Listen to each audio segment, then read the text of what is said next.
Tere tulemast vaatama Esiili nädalaraportit number 51 ja seekord on poolaasta kokkuvõte ja tagasivaade ja loomulikult on selle aasta viimane pühaderi.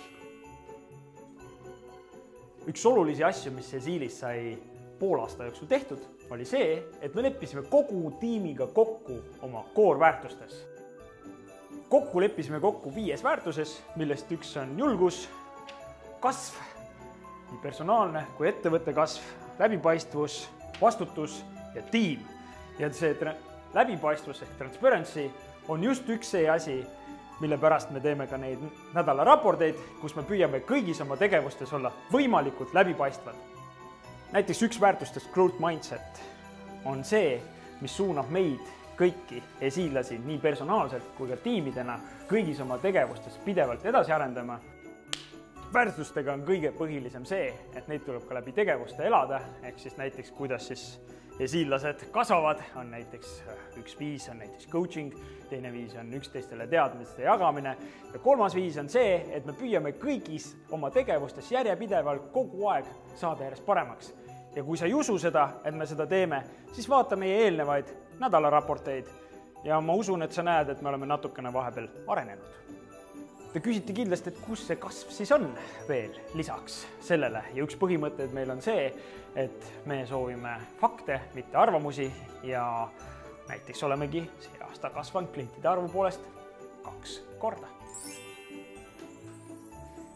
Tootesse sellel poolaastal on kindlasti olnud tuntav see, et on saanud kiirus ja stabiilsus oluliselt paremaks, mis oli ka üks meie eesmärke. Teiseks, kõige suurema toote osana, mis on valmis saanud, meil vahepeal mitte komm, on tegelikult pomm ja pomm on kindlasti üks asi, millest te järgmine aasta kuulate meie tiimi poolt kindlasti väga palju. Räägime nüüd asjast ja selleks, et asjast rääkida, peame me tulema otse sündmuskohale. Ei, mitte parklasse, vaid siia, Viljandi Metalli. Ja miks me tulime Viljandi Metalli on sellepärast, et Viljandi Metalliga oleme alustanud koostööta meil ICT Green partner ja siin majas töötavad väga paljud inimesed projekti tootmistega ja meie plaanime neilt maksimaalselt järgneva 3 aasta jooksul õppida, et siis viia projekti tootmine Esiilist täiesti järgmisele tasemele. Nii, aga lähme vaatame siis täpsemalt, mida me siis koos Viljandi Metalliga teeme projekti tootmiste jaoks. Ja siin võtab meid vastu Endel. Tere, Endel! Tere! Lähme vaatame sisse. Selleks, et asi ei jääks ainult jutuks, tulime vaatama reaalselt Viljandi Metalli, kus on, paneme igaks üks kiivri pähe, sest testsaidile ei saa ilma kiivriteta minna, on juba esimene versioon kasutuses ja lähme vaatame, kas saame millegiga vastu pead või on tegelikult ka mingit reaalset abi. Ja tulimegi siia Rauno juurde. Kas mul oli asja kiiveri pähe ka panna? No, ütleme nii, et seekord pääsed. Yes! Vahest peab ka. Võib vist kiivri ära võtta ja küsida Rauno su käest, et siis mis on üks asi, mida sa oled siis meie pommist siis kasu saanud Esiili uuest pommi lahendusest? Mis on? Minu jaoks kindlasti on see allhanke väljaprint, et ennem oli see puhas käsitöö meil. Nüüd me lihtsalt määrame ridadele allhankijad oppidele ja me lisame siia failid, lisame allhankijad ja lihtsalt saame välja printida allhankijate väljundid. See käib paari klikiga.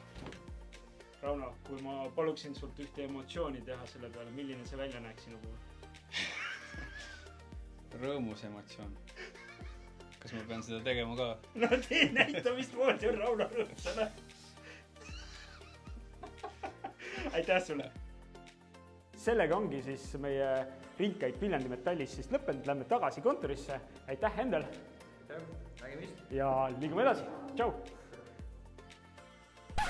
Aga nagu te näete, aeg hakkab otsa saama ja kui te tahate teada, mida me järgmisel poolaastal kavatseme ette võtta, siis vaadake meie järgmise poolaasta järgmist nädalaraportit 2. nädalal. Me soovime teile häid pühi!